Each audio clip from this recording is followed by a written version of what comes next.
এটার মধ্যে তো ওই যে পচা ডিম আর কেউসা এটা দিয়ে দিছি যাতে বমি হয়ে যায়। কারণ আপনি এইটারই যোগ্য। তখন আপনি কোথায় ছিলেন? আর যখনই আম্মা এই গ্লাসটা নিয়ে পানি খেতে নিল তখনই আপনি দৌড়ে ছুটে এসে গ্লাসটা ফেলে দিলেন। কালকে সারাদিন আমরা গাড়ি নিয়ে ঘুরবো, অনেক মজা করবো, ঠিক আছে? নিয়ে যাবে আমাকে? হ্যাঁ হ্যাঁ অবশ্যই অবশ্যই নিয়ে যাবো।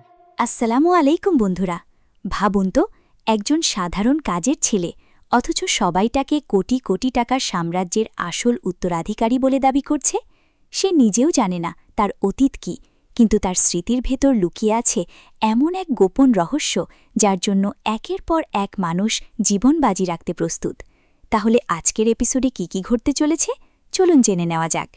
আপনারা দেখছেন দুনিয়া টাকার গোলাম গল্পের 15তম এপিসোড। ভিডিওটি শুরু করার আগে লাইক, শেয়ার এবং সাবস্ক্রাইব করতে ভুলবেন না। তাহলে চলুন শুরু করা যাক। এপিসোডের শুরুতেই দেখা যায় বাজারে একটি ছোট্ট বিষয় নিয়ে হাস্যকর পরিস্থিতি তৈরি হয়। মাত্র কয়েক টাকার জন্য দোকানদারের সঙ্গে তর্ক শুরু হলেও আশপাশের সবাই একজন মহিলার উদারতার প্রশংসা করতে থাকে। কিন্তু এই স্বাভাবিক মুহূর্তের পরই গল্প পুরোপুরি অন্যদিকে মোড় নেয়। হঠাৎ খবর আসে শেহজাদকে নাকি পুলিশ ধরে নিয়ে গেছে। চারদিকে উত্তেজনা ছড়িয়ে পড়ে, কিন্তু থানায় যোগাযোগ করার পর জানা যায় আসল পুলিশ তো কাউকেই গ্রেপ্তার করেনি। তখন সবাই বুঝতে পারে কেউ একজন পুলিশের পরিচয় ব্যবহার করে শেহজাদকে তুলে নিয়ে গেছে। এদিকে অতীতের একটি স্মৃতি সামনে আসে। শেহজাদ ফাতেমার দিকে তাকিয়ে শান্ত কণ্ঠে বলে, ফাতেমা, আমি সত্যিই তোমাকে মন থেকে ভালোবেসেছিলাম। আমার উদ্দেশ্য কখনো খারাপ ছিল না, প্লিজ আমাকে ভুল বোঝো না। কিন্তু ফাতেমা চোখের জল সামলে উত্তর দেয়, ক্ষমা করবেন, এই বিয়ে আমি করতে পারবো না। ঠিক তখনই ফাতেমার বাবার শারীরিক অবস্থা হঠাৎ খারাপ হয়ে যায়। তিনি মাটিতে লুটিয়ে পড়েন। সবাই আতঙ্কিত হয়ে তাকে ঘিরে ধরে। ফাতেমা কান্নায় ভেঙে পড়ে, আব্বা, আপনার কিছু হবে না, প্লিজ চোখ খুলুন। পরিবারের সবাই দ্রুত অ্যাম্বুলেন্স ডাকতে ব্যস্ত হয়ে পড়ে। সিদ্ধান্ত নেওয়া হয় তাকে দ্রুত ঢাকার সবচেয়ে ভালো হাসপাতালে ভর্তি করানো হবে। হাসপাতালে নেওয়ার আগ মুহূর্তে ফাতেমার বাবা কাঁপা কণ্ঠে একটি গুরুত্বপূর্ণ কথা বলেন, মা, আত্মীয়স্বজন সবসময় আপন মানুষ হয় না, অনেক সময় তারাই সবচেয়ে বড় শত্রু হয়। তুমি সাবধানে থাকবে, কেউ যেন তোমাকে ঠোকাতে না পারে। তার কথা শুনে শেহজাদ এগিয়ে এসে দৃঢ়ভাবে বলে, আঙ্কেল, আপনি কোনো চিন্তা করবেন না, আপনার মেয়ের দায়িত্ব আজ থেকে আমার। যতদিন আমি বেঁচে আছি ওর কোনো ক্ষতি হতে দেব না। এই কথার পর আবেগঘন পরিবেশের মধ্যেই তাদের বিয়ে সম্পন্ন হয়। বিয়ের পর চৌধুরী বাড়িতে নবদম্পতিকে রাজকীয়ভাবে বরণ করে নেওয়া হয়। কিছুদিন সুখেই কাটছিল তাদের সংসার। কিন্তু ঠিক তখনই গল্পে আসে আরেকটি বড় টুইস্ট। বর্তমান সময়ে ফিরে একজন ব্যক্তি শেহজাদের অতীতের ঘটনা একে একে মনে করিয়ে দিতে শুরু করে। সে বলে, স্যার, আপনার কি লকার নাম্বার 92 এর কথা মনে আছে? এই একটি প্রশ্ন শুনেই সবাই স্তব্ধ হয়ে যায়, কারণ এতদিন ধরে যিনি নিজেকে গোলাম বলে পরিচয় দিচ্ছিলেন তার মুখে আচমকা সেই রহস্যময় লকারের নম্বর শুনে সবার মনে নতুন আশা জাগে। তারা বুঝতে পারে হয়তো ধীরে ধীরে শেহজাদের স্মৃতি ফিরে আসছে। কিন্তু গোলাম বিস্মিত হয়ে বলে, আমি এগুলো কিভাবে জানি? আমার তো কিছুই মনে নেই, আমি তো শেহজাদ নই। তখন তাকে জানানো হয় সেই লকারের ভেতরে এমন একটি গোপন চাবি রয়েছে যেটি কয়েক বিলিয়ন ডলারের বিরল সম্পদের একমাত্র প্রবেশপথ। শোনা যায় শেহজাদের বাবা এবং দাউদ খান বহু বছর আগে সেই সম্পদ লুকিয়ে রেখেছিলেন, আর সেই গোপন রহস্য জানে একমাত্র শেহজাদ। সবাই মরিয়া হয়ে তার স্মৃতি ফেরানোর চেষ্টা করলেও গোলাম বারবার একই কথা বলতে থাকে, আমাকে আর শেহজাদ বলবেন না, আমি সাধারণ একজন মানুষ, আমার নাম গোলাম, আপনারা ভুল মানুষকে ধরে বসে আছেন। কিন্তু তার অজান্তেই মুখ থেকে বেরিয়ে আসা লকার নাম্বার 92 পুরো খেলাটাই বদলে দেয়। গোলামের মুখ থেকে লকার নাম্বার 92 কথাটা বের হওয়ার পর থেকেই সবাই বুঝে যায় তার হারিয়ে যাওয়া স্মৃতি ধীরে ধীরে ফিরে আসার ইঙ্গিত দিচ্ছে। এই খবর গোপন রাখার চেষ্টা করা হলেও অন্যদিকে এক ভয়ঙ্কর ষড়যন্ত্র শুরু হয়ে যায়।